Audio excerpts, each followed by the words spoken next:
Hello' গাইছ, আজি Jio' SIM খুলি দলিয়াই পেলাই দিম। আজি জিপ ভৰাই দিম নি ঠিক নাই। আজি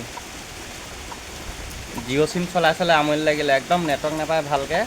তাৰমানে কি ক'ব, উপায় নাই। নেটটো ভালকৈ চলাব নোৱাৰি, ফোনটোও ভালকৈ মাৰিব নোৱাৰি, ফোনো নাযায়, ফোনো নাহে ভালকৈ। পৰ্ট কৰি থৈ আহিছিলোঁ হ'লে, এই পৰ্ট কৰাটো আজি চিমখন এক্টিভ হ'ল এয়াৰটেললৈ। এইবাবে খুলি পেলাওঁ ভাবিছোঁ চিমটো এবাৰ খোলোঁ। এবাৰ তাৰমানে ভাল লাগিছে আৰু এবাৰ পৰ্ট কৰি থৈ আহিলোঁ। নহ'লে ফোন এটাও ভালকৈ মাৰিব নোৱাৰি, কোনোবাই ফোন মাৰিলেও নাহে। সেইবাবে বহুত প্ৰব্লেম হৈ গৈছিলে। এতিয়া তাৰমানে চিমটো খোলোঁ।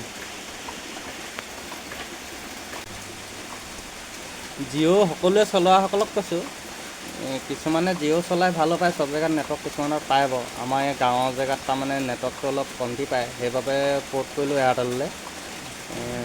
ভাল লগা সকলে, চলাই ভাল পোৱাসকলে চলাই থাকক, কিন্তু যোনে চলাই বেয়া পাইছে, যদি এয়াৰটেল নেটৱৰ্কটো ভাল পায় এয়াৰটেললৈ পৰ্ট কৰি লওক। তাৰমানে মই তাৰমানে অশান্তি পাইছিলোঁ জিঅ' চলাই, সেইবাবে এয়াৰটেললৈ পৰ্ট কৰি ল'লোঁ। এতিয়া নেটৱৰ্কটো ভাল, এতিয়া চলায়ো ভাল লাগিব নিশ্চয়, আৰু চলায়ো ভাল লাগিব। নহ'লে ফোন এটাও কৰিব নোৱাৰি, ফোন এটাও নাহে, একেবাৰে নেটৱৰ্কটো তাৰমানে একেবাৰে নাথাকেই। এঘাত থাকিলেও তাৰমানে একোৱেই নহয়গৈ। তাৰমানে মোবাইলটোত কিবা অকণো চাব নোৱাৰি, সেইবাবে পৰ্ট কৰি ল'লোঁ। চবেই পৰ্ট কৰি নল'ব, কিন্তু কিছুমানে নেটৱৰ্ক পায়, ক'ৰবাত আকৌ এয়াৰটেল নাপাব পাৰে যে, সেইবাবে কৈছোঁ। ভিডিঅ'টো ইমানেই আজি।